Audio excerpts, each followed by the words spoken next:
Hey guys, things are changing for Chelsea Football Club and for the better. It looks like the team's going to be fitter than they have ever been, or seemingly for a long time under the new coach Mauricio Pochettino. But as things stand, Chelsea have the youngest, that's right, the youngest squad in the Premier League, which is generally something you don't think of with Chelsea. As things stand, we've got an average age of about 23, and considering we're going to have a 39-year-old Thiago Silva, that's pretty incredible. So in today's video, we're going to assess the squad, some players that are surprising us in pre-season, and we're going to try and answer some questions or speculate what should happen here on the channel today. You ain't so tough with that bad boy talk. I'ma get it how I'm living, I'ma walk the walk. Outline my lines, I rap through thought. Boom! Alright then, as you can see, an intro's back, and I'm going to edit some videos again. I've been putting in a lot of work lately here on the channel, getting the lighting right, getting the audio right, and hopefully the video quality right. So let's do some more editing. Why the ruddy heck not? Anyway, look, like I said, Chelsea have got a really young squad, and we're going to go through some of the players today. There are some players that are already impressing in pre-season, young players that we didn't think would be considered for the Chelsea first team, and maybe we should consider them. So let's start off at the back, baby. Kepa Arrizabalaga will almost certainly remain to be Chelsea's #1 goalkeeper. I've referenced this before on the channel. His graphic is outside Stamford Bridge, you know, with the players that are staying, the new signings. That alone, for me, is an indicator that Pochettino is going to give him a chance as Chelsea's #1. He's a footballing goalkeeper. He has his flaws, he's still in his late 20s, so there's development time, certainly for goalkeepers who seemingly just go on forever. And Chelsea can just give him a trial season out of Europe, see how it goes, see if he can work his way back into top form. His ceiling is quite high, Kepa, though he does have his own, limitations and flaws. He still could be good enough, or we just try another season with him rather, and then we maybe replace him next summer. Chelsea have a lot of goalkeepers listed on the first team. Behind Arrizabalaga, they've got Marcus Bettinelli, Gaga Slonina, and then the youngsters Eddie Beach, Lucas Bergstrom, and Jamie Cumming. Now, I think Gaga's going to go on loan. Chelsea want to get him some first team minutes. He's really highly rated, and it's probably silly a guy who's so young being a #2. I think personally maybe there's a chance Marcus Bettinelli is upgraded to the #2. It depends really what Pochettino and his staff think of him, but there is a chance we buy a #2 who's maybe 30 years old plus, who's happy to be a #2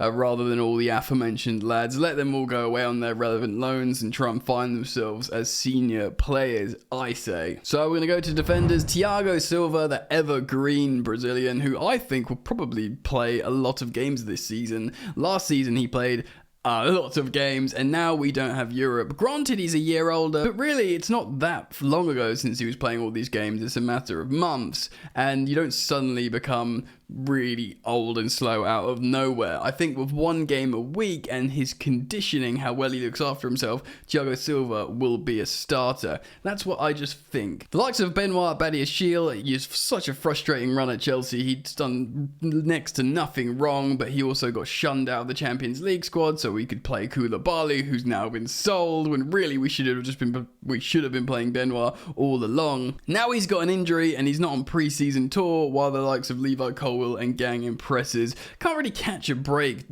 poor guy. But still, he will remain and be an integral part of this Pochettino squad, and probably get a decent amount of minutes, even if he's starting behind Levi Colwill. Which of course leads me to Levi Colwill. I do think he's him, as the kids say. I think he's an incredible footballer, and he will probably start on the left-hand side as the left footer. That's just how I feel. He's, if he gets injured, obviously Benoit Badiashile can come in, but I think personally he's the one to build around. Chelsea is seemingly fixed on that. They always reiterate that he's not for sale, and they see him as the future as Chelsea, so really there's not, you don't speak much more on him. Trevor Chalobah is a really tricky one, because it's understood that if offers come in for Trevor, Chelsea will sell him. Another pure profit money bonus for the new Chelsea owners. It is sad because he's proper loves playing for Chelsea. You can tell he wore the armband briefly against Wrexham and said it was like a dream to wear the captain's armband for his boyhood club. And he is a good centre-back. So maybe with the injury to Wesley Fofana, he should stay, but there's still a chance he could get sold and Chelsea could go into the market. Of course, we've been linked with repurchasing former player Mark Guehi, who's an excellent centre-back who, could partner up with Levi Colwill magnificently, and that could be the future of England's centre-back partnership, I feel. So on the tour, youngsters Alfie Gilchrist and, of course, Bashir Humphreys are also centre-backs playing. Bashir played very well. He is a good centre-back. I personally don't think he'll be considered for the upcoming campaign unless he plays all the friendlies and Pochettino does what, Tuchel did with Chalobah and just brings him in, but I don't think they're going to be considered. Of course, there is Wesley Fofana as well, the aforementioned poor lad with his ACL injury. This dude can't catch a break. Hopefully he'll play later on in the season. He, of course, touch wood, remains Chelsea's future. Of course, 69 million quid. You don't just brush that away so quickly. He's so young still as well, but let's just hope he can keep his legs in one piece. Fullbacks, baby, yeah! Malo Gusto, new French right back from Lyon, who looks like he could be increasingly important as we collectively share concerns about Reece James's fitness. Reece James is probably the undisputed right back in probably every single team in the world. I know people will make shouts for, Kyle Walker's going now and to Bayern Munich in his mid-30s, and Trent doesn't really play as a right back, and I'm sure there's other examples out there, but maybe it's biased. For me, I think Reece James is the best, but to be the best, he has to be fit, which often he isn't at the moment, so maybe give this guy an extended rest and play Malo Gusto. A young French right back, seems to do everything a right back should do, which is great. He looks dynamic. Chelsea purchased the guy thinking after they've scouted him, this is the best under 21s right back there is in the world right now.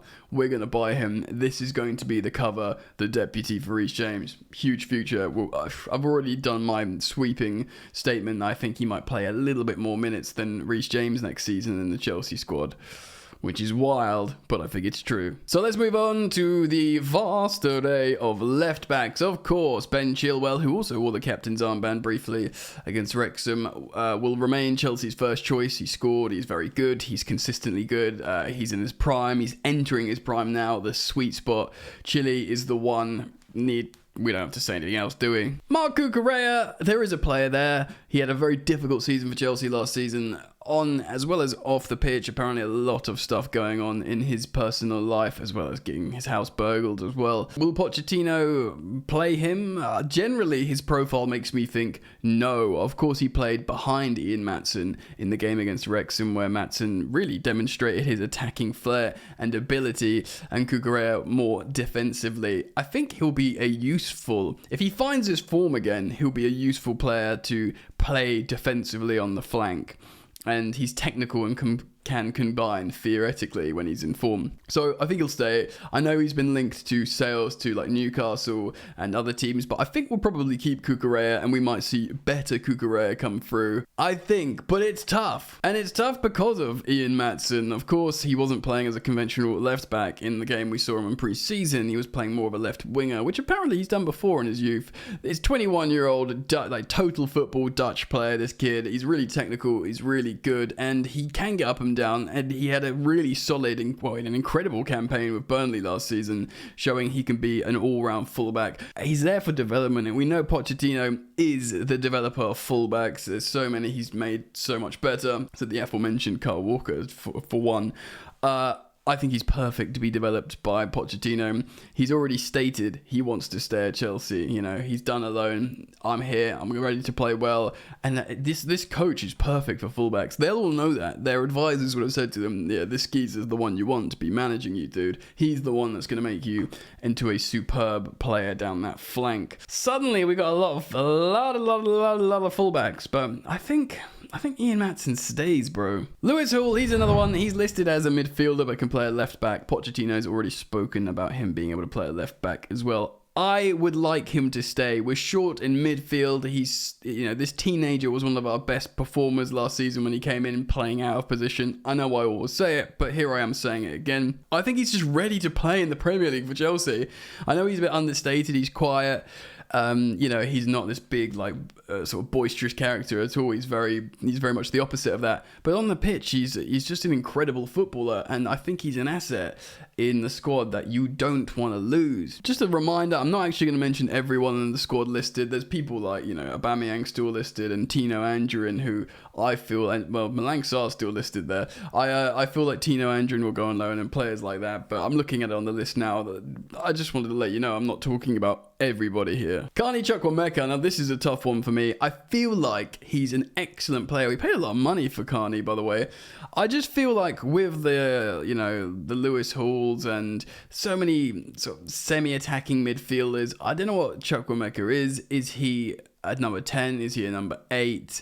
Does he want to play as like a second strike? Because he's very direct. He likes to go to goal. He's very physical. He could be great. But if you said to me now, Jan, pick a player out of these two youngsters, Lewis Hall or Carney Chukwuemeka, personally, I'm going for Lewis Hall for these big performances I've seen. I think he's younger than Carney as well, by a year or so. Look, man, this is not me saying I want him gone. If he stays in the squad, great. We've got another great player. But it's just that kind of young age profile of similar players. We don't really know where they go. I feel like Carney Chukwuemeka can get a good loan and really develop himself, and he could go somewhere where he starts, basically, and ultimately I think that will probably benefit him the most. Cesare Casadei, now this is tough, bro, because out of him and Andre Santos, of course Andre Santos has now got his work permit. I spoke about that in the previous upload. Casadei played really, really well against Wrexham. He captains Italy's youth team. He's incredibly direct and technical. He's a good dribbler. He likes to score goals, and he would maybe play as a number 8 because, in the double pivot for Pochettino, it's a 4-2-3-1. But even if you're not playing, there's an advanced 8 next to a 6, which would usually be Enzo. That could be Casadei as well on occasion. Granted, we don't have loads and loads of minutes to spread around because we're not in any European competition. But man, obviously, as preseason goes on and develops, we can assess Casadei. There's a lot of interest for him, and that will keep growing and growing and growing to the point where, do we just keep this guy? I'll be very interested in learning your thoughts on Casadei. Of course, Enzo Fernandez stays. Absolute baller, world class. Nothing else to say about Enzo. Of course, we're going to build the team around him, so there's no point really speaking about him anymore. A really tough one for me is Conor Gallagher, who not only is a useful, tidy player who works very hard and retains tactical information from the manager really, really well. He's 23 years old, and he looks like he can just get better. I know it's sad and messed up to say, but some 23-year-olds don't look like I know they're so young still, but some of them don't look like they can develop, that they've found their ceiling or they get lost. But Gallagher looks like he's ready to improve and apply himself. Pochettino is perfect for that. Of course, he represents another pure profit sale that a lot of clubs are interested in. He's an England international. He, makes an appearance every time there's an England game, one way or another. And teams will want him. Your Newcastles will want him. Your Evertons will want him. Your West Ham, Tottenham want him, which would be, a high-profile move. I don't think Chelsea fans would begrudge him for going to Tottenham because he wants to play for Chelsea. He's trying, but there's always this idea that he's in the shop window, and he's got to go somewhere decent with a decent stadium, training ground, manager, etc. Again, I wouldn't be sad if Gallagher stays, especially because Mount and Havertz have gone and he's kind of like an attacking midfielder. I know we've seen him playing a 6 in Pochettino. I hope he doesn't make the same mistake that Tuchel made playing him too deep. He's versatile. We know Pochettino's right winger, when Eriksen was playing there at Tottenham, he'd cut inside all the time. That could suit Conor Gallagher. So yeah, let me know what you think about him, guys. Comment down below. Right, Andre Santos definitely staying, which is wild, really, considering he's a teenager and he's just come from South America. But Chelsea just rate him. They're like, yep, he's good to go, this kid. He's strong, he's technical, he can run a game, essentially. And oddly, he just scores the odd worldie. Well, I say the odd worldie, he scores a lot of goals with the odd worldie. When that is unsustainable, he won't do that in the Premier League, playing in a deeper role. I mean, he might get the odd one, which would be great. But in terms of his footballing ability, his footballing IQ, and his passion, which we need a bit of that South American passion. Chelsea wanted him to play in January. They wanted him in the first team, but they couldn't get the work visa over the line. That has now been confirmed. The work permit is there. He will be part of the Chelsea squad. Right, let's talk forwards, baby. Misha Mudryk, the Ukrainian winger, of course, will stay and be part of the squad. I don't think he'll be a starter, but I do think he'll be an important player for Chelsea in the long term. Very raw, lots of potential, lots of power, very direct, super fast, of course. We'll see lots of Mudryk in the future, I am sure. Raheem Sterling, though he's yet to impress massively under Pochettino, I think Pochettino really does, well, it's been said, it's been reported that Pochettino really does value Premier League experience and people who apply themselves and stay really fit. Sterling matches all of that. He's got over 100 Premier League goals. He's won 4 Premier League titles. He's a good guy. He's good with the youngsters. Not only will he stay in the squad, I think he starts for at least the first half of the Premier League campaign. Armando Broja, apparently West Ham are still interested in him and want to sign him. I wonder now Chelsea have Jackson and maybe want to sign a high-profile striker. Who knows? We'll see what happens there. But I still think Chelsea do really rate Armando Broja highly. When he's ready to go, he'll be given a chance. And like I said before in previous videos, Pochettino made Harry Kane. He's got 2 young strikers in Broja, in Jackson, where he can develop, though Nico Jackson looks pretty good to go as things stand now. But yeah, Broja will be part of the squad. We're not flush for strikers. And unless a crazy offer comes in for him, again, academy boy, so pure profit. You know, if a £60 million or £50 million bid comes in for Broja, the Chelsea ownership might be tempted.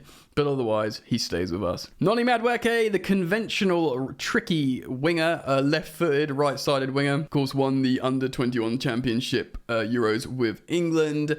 Already played loads of minutes since signing at the end of last season when he was brought in towards the end of the season. Yeah, he will absolutely be part of the squad. We're not flush for wingers, of course. And yeah, he can play on the right. He can also play on the left and uses and basically because it switches feet, it poses different question for the opposition defense. The fact that he can switch flanks and he's very, very good at carrying the ball into the area. Of course, he needs to work on his decision making and that final ball, but he's 20 years old. We've got a good coach. It's all going to be fine. Okay, Christopher Nkunku looks like our star boy. Second striker, can play centre forward as well. 25 years old, 52 million, which looked like a snip. He will be perfect for Pochettino's football, high press, transitions. Yes, of course, Nkunku will be a massive player for us moving forwards. Off the bat, he's like one of the players that you lean on immediately to be effective and start the first game against Liverpool. Similarly, Nico Jackson, Chelsea's new striker from Villarreal. He, of course, was running really hot at the end of last season, scoring a bunch of goals. He looked like a proper centre forward, playing for Chelsea, linking up play, being physically imposing, something that we've actually lacked for, feels like, forever. It really does feel like a long time, probably because we haven't seen Broja play that much. He's also very physical and direct, but yeah, Nico Jackson can, he's really comfortable going into wide channels and coming in and combining and occupying defenders with strength, and loves a goal as well. He'll probably be the starting striker for Chelsea against Liverpool, of course, unless we sign a big name striker. So he is definitely part of the gang. Now there's 2 players left, young wide forwards that Chelsea have recently bought. One is Diogo Moreira. Of course, like the Portuguese, Belgium, young lad. Wasn't one of the brightest stars in the first opening game against Wrexham, but is a big talent, though I suspect he will go on loan, probably to Strasbourg. And start games, but looks like a talent nonetheless. Chelsea obviously do want us fans to know about him because they did a lot of media of him, photographs and interviews and stuff, so that was very telling. Now this is a really interesting one I want to finish on, and that's Angelo Gabriel, because he was an 18-year-old right winger. Of course, we've got Brazilians in the squad, Andre Santos, Thiago Silva. But everyone saw this, another teenage South American sign for Chelsea, to be loaned out to Strasbourg or wherever and be developed and maybe sold on, or who knows. But he looks pretty darn good, dude. Like, I heard he was like meant to be mustard when we signed him. I was like, oh, who's this guy? Oh, apparently he's really good. Apparently he's, he's not just a talent. Apparently he's a bit special. Looked at him and was like, yeah, he does look very good.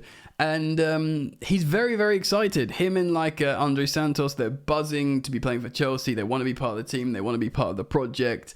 And maybe with that main option on the right wing being Noni Madueke, who's very, very good at carrying the ball, but the decision making's not there. Maybe a bit of a teenage Brazilian flair guy is the answer. Maybe. Look, guys, let me know what you think about these players I've spoken about. The only issue is here, a lot of these players who I'm saying, yeah, keep in the squad, like Lewis Hall, like, is he still 18? He was 18 not very long ago. Angelo, 18. I hope I'm pronouncing his name right. Malo Gusto's still very young. Carney's very young. There's so many youngsters, even Nico Jackson, like, who could be our starting strikers, very early 20s. So there's a lot of youth. What do we do? Do we just give them a crack? Do we let Pochettino just have a sort of like, we can't really afford a free hit season, but then again, maybe just really hammering into these youngsters, one game a week, really buy into what I'm doing, do I say, and maybe we can be a good headline in the Premier League next season, like Pochettino's young Chelsea, impress everyone. Why not? It can happen. I would love it, and also I've had enough of these sort of mercenary Galacticos that lose interest every now and again. Maybe we do need these South American teenagers that just buy into the passion, and they know Chelsea's a big team because they're 18 and they grew up with Chelsea just always winning things, recently winning the Champions League. They know Pochettino is a high profile manager, the shiny lights of Southwest London. It's family feel. There's Pochettino barbecues. There's people that speak your language. Everyone's buying in together. You've externalized toxic influences. Your Romelu Lukaku's, and not that Ziyech has been toxic. He doesn't want to be there, so he goes. Similarly, with Aubameyang, you just get those people out, you keep these guys together, and if there's a lot of kids, Thiago Silva was quite literally over double the age of a lot of these kids. He could play daddy, quite literally, and teach them what it's about to be a professional and play for a colour. Do you know what I mean? So yeah, man, it's exciting. There's a lot of raw potential there, and I wanted to speak about it. So I look forward to reading your comments down below in the comment section, and let me know if you like this format of video. And yeah, I'll see you guys very soon. Peace.